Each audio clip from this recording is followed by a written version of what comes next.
आप सबको अशोक भाटिया का नमस्कार। दोस्तों, आज हम पंजाब में वरिष्ठ कवि कथाकार और एसोसिएट प्रोफेसर और उत्तर प्रदेश हिंदी संस्थान से सौहार्द सम्मान से सम्मानित डॉक्टर राजेंद्र टोकी जी के निवास पर मौजूद हैं और आपको बता दें कि इनकी 50 से अधिक पुस्तकें छप चुकी हैं।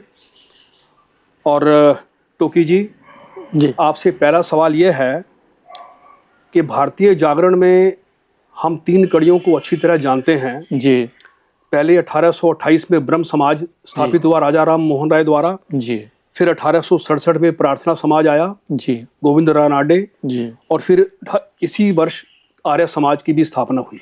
जी मेरा सवाल ये है कि इन तीनों के बाद जो विवेकानंद जी ने रामकृष्ण मिशन के विचारों को आगे बढ़ाया, तो अपनी लेखनी के द्वारा उन्होंने इनसे आगे वो कौन सी सामाजिक या क्रांतिकारी स्थापनाएं की और उनको हम कैसे समझ सकते हैं? हाँ, देखिए अशोक जी, ऐसा है कि स्वामी विवेकानंद का जो ये सामाजिक का आधार है, इसको हम इन तीनों जो अभी आपने वर्णित की बातें, सोफिस्टिकल सोसाइटी, आर्य समाज, उनके परिप्रेक्ष्य में ही देख सकते हैं। ठीक। उन्होंने इस समाज सुधार में दो चीज़ों के ऊपर बहुत ज़्यादा जोर दिया। पहला, उन्होंने शिक्षा के ऊपर जोर दिया बहुत ज़्यादा, और शिक्षा में भी उन्होंने ये कहा कि दो क्षेत्र ऐसे हैं या दो वर्ग ऐसे हैं जिनको शिक्षा से हमेशा वंचित रखा गया।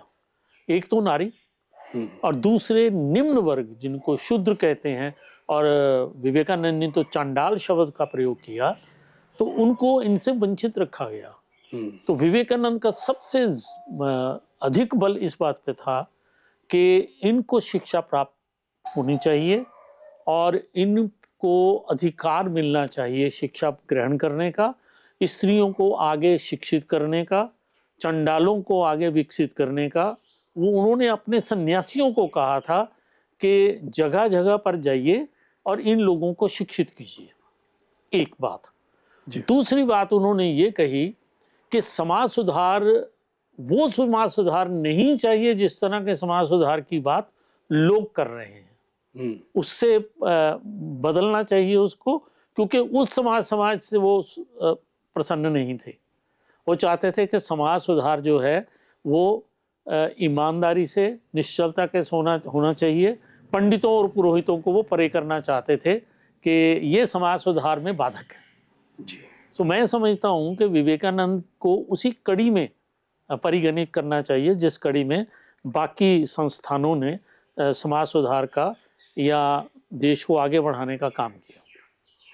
आपने स्त्री और शूद्र की बात की जी विवेकानंद के विचारों के संदर्भ में, तो मेरा प्रश्न पंजाब को लेकर है कि पंजाब में एक समय था जब सिख गुरुओं ने और आर्य समाज ने ये तमाम जो जातीय विद्वेष या ये इन सब चीज़ों को हटाकर और एक समता मूलक समाज की स्थापना के लिए पुख्ता ज़मीन तैयार की थी। जी लंगर की प्रथा तो अब तक चल रही है जो सिख जी जी धर्म बिल्कुल ने शुरू की थी। बिल्कुल बिल्कुल। तो सवाल ये है कि वो जो पुख्ता ज़मीन तैयार की थी वो कहीं अब छितरा गई लगती है।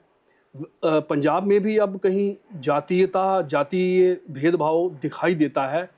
तो वो क्या कारण थे कि जिन वजहों से ये ज़मीन छितरा गई, और इसे कैसे समझ सकते हैं?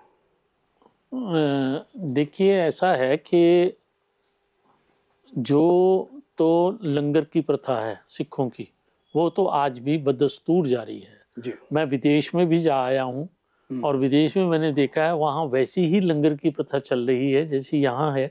और हम लोगों को खाने पीने की सुविधा रही वहाँ पे, क्योंकि हम लोग शाकाहारी हैं।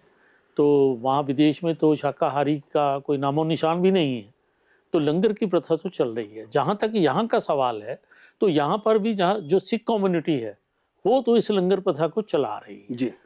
लेकिन जो बाकी संस्थाएं हैं और सिख परंपरा में भी जो थोड़ी सी आप कहें कि थोड़ी सी गिरावट आई है, वो केवल आर्थिक कारण है और कुछ जो हमारे अंदर दूसरों से चीज़ों को बांटने की ख्वाहिश है, इच्छा है, उसकी कमी है। तो उसकी वजह से ये थोड़ी सी छितराने लगी है और लोगों का रुझान इस तरफ कम हो गया है। समाज सुधार की हम बात अधिक करते हैं, लेकिन वंड छक या समाज सुधार की जो व्यवहारिक अमल करना है वो हम कम करते हैं।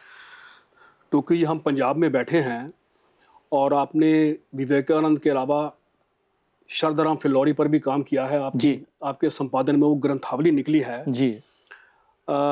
हम ओम जय जगदीश हरे आरती से सब भली भांति परिचित हैं। हाँ जी, बिल्कुल, और विश्व प्रसिद्ध आरती है जी। जी जी, और हर जगह इसको गाया जाता है और हम सबको लगभग याद ही है जी। ये सन 1870 में ये आरती लिखी गई थी जी, और आपने उसमें से उल्लेख भी किया है।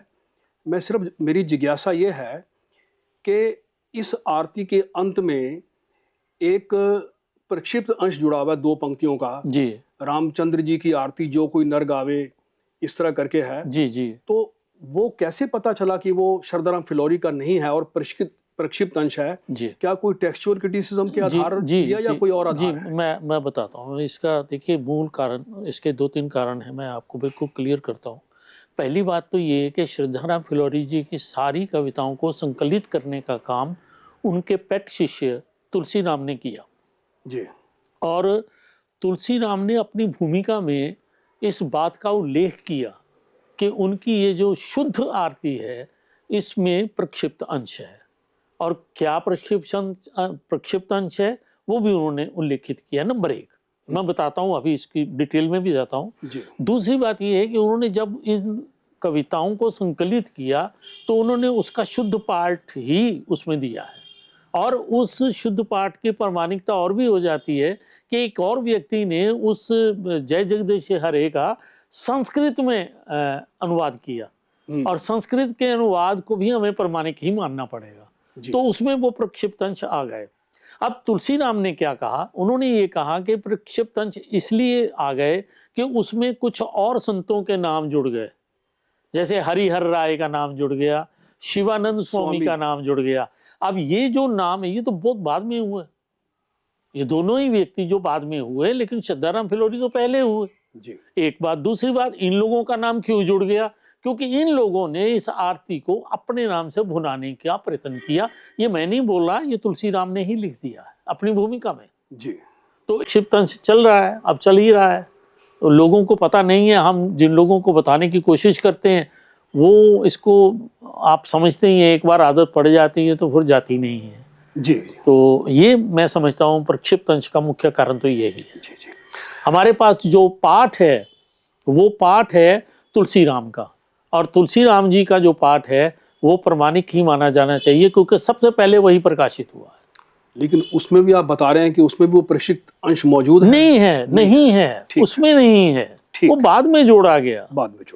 किसी लिखित में ये नहीं मिलेगा। आज की मेरा ख्याल है जो पुस्तकें हैं जिनमें ये आरती है, मैंने वो देखी नहीं है, लेकिन उनमें हो सकता है प्रक्षिप्त अंश हो जी। लेकिन जो उनका मूल पाठ है, जो उनकी ग्रंथावली है, उसमें ये प्रक्षिप्त अंश नहीं है जी। ठीक है टोकी जी। और उसमें एक बात क्षमा चाहूंगा जी, उसमें श्रद्धाराम फिल्लौरी ने अपना श्रद्धा शब्द लगा के तखल्लुस का प्रयोग भी कर लिया। श्रद्धा भक्ति बढ़ाओ, श्रद्धा भक्ति की सेवा, श्रद्धाराम फिल्लौरी का पहले शब्द है 2 जी जी। ठीक है जी। टोकी जी, आप से संक्षिप्त बातचीत बहुत सार्थक रही, आपका बहुत बहुत शुक्रिया। शीघ्र ही हम एक और वीडियो लेकर हाजिर होंगे। आपका बहुत बहुत धन्यवाद।